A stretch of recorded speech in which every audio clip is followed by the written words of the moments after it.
Hello, and welcome to our third week on the theme of Christmas for Awakened. This week I want to talk about genealogies.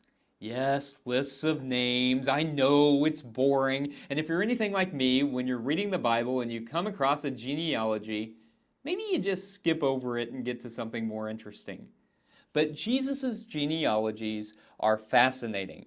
There are two versions, one in the Gospel of Luke and one in the Gospel of Matthew, and they are different.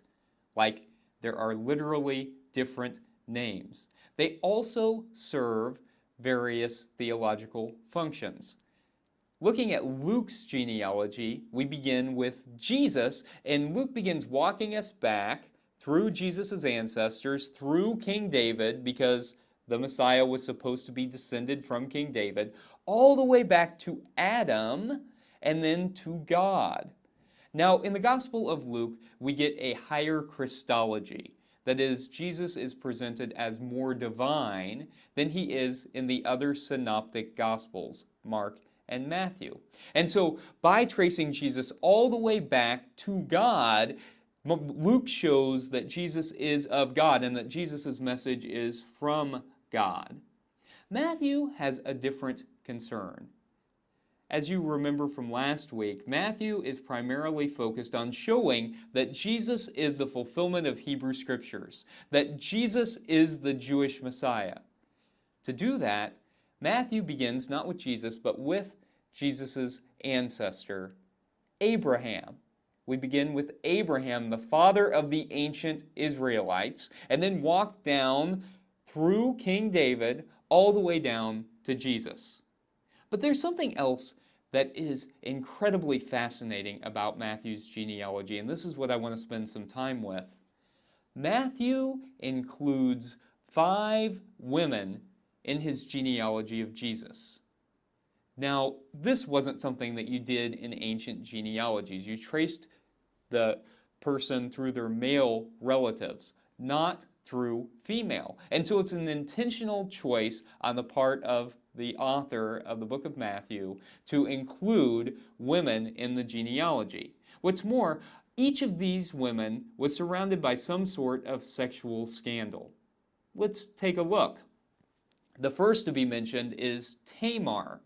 Now, if you remember the story of Tamar, Tamar was married and her husband died, but they hadn't had any children. Now, women were a vulnerable class of people in the ancient world, and particularly widows. You may remember the common refrain throughout the Hebrew Bible that we ought to care for the stranger, the widow, and the orphan. And widows were especially vulnerable if they didn't have any children who could inherit property. But there were some protections in the ancient world. One of them was something called the levirate obligation or levirate marriage. It was the law that the next living male relative of the late husband was to step in and provide the widow with an heir, hopefully a male heir. That was always the hope in the ancient world. And as you may recall from this story, the relatives weren't particularly interested in doing that, and it came down to Tamar's father-in-law, Judah, who just didn't want to do it.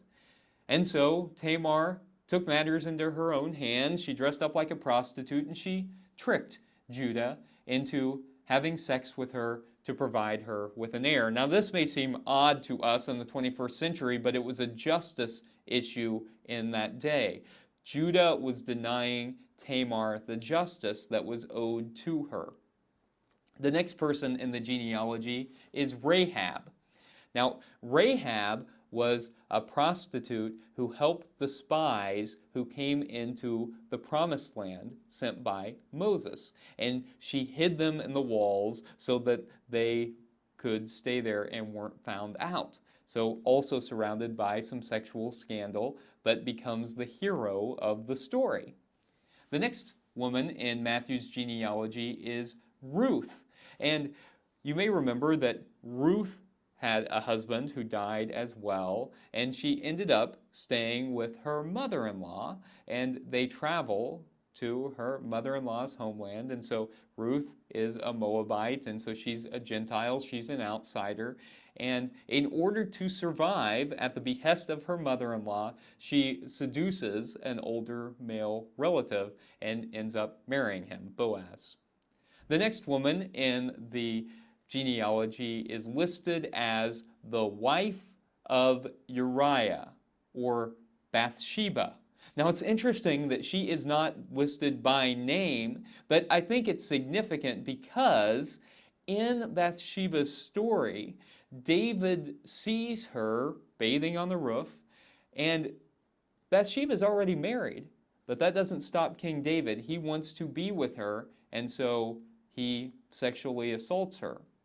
Again, a woman who is the hero of the story, because in this rare instance for King David, he is not the hero. He is presented as the villain, who then ends up ensuring that Uriah dies so that he can marry Bathsheba.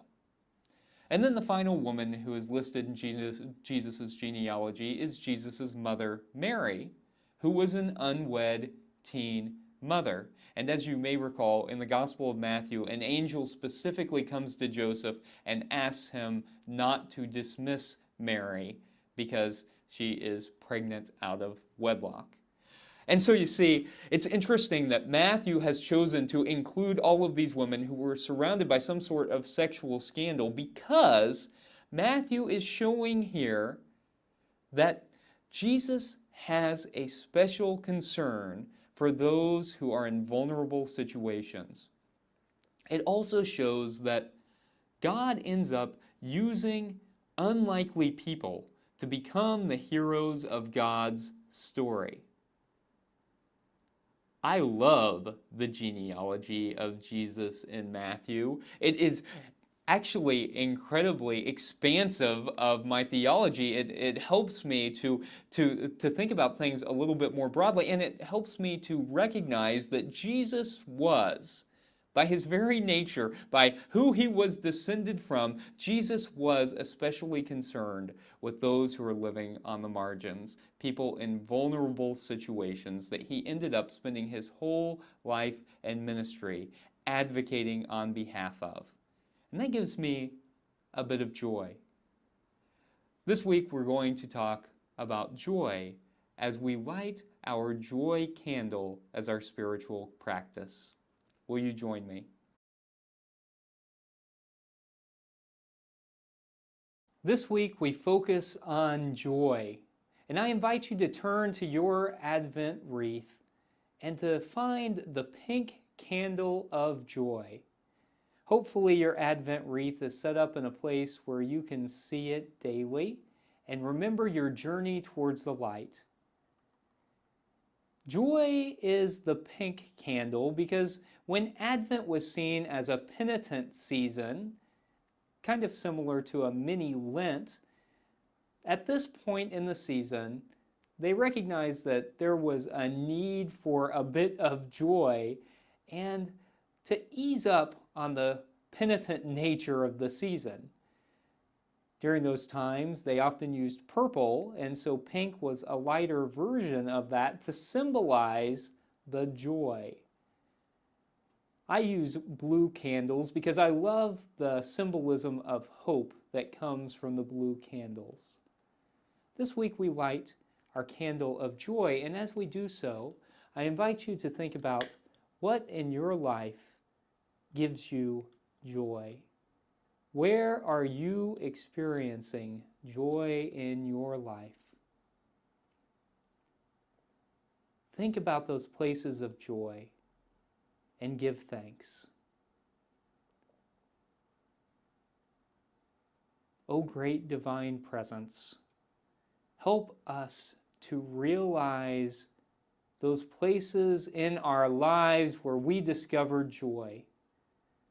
May that joy enrich our lives so that we might then spread joy to a weary world. May it be so. Amen.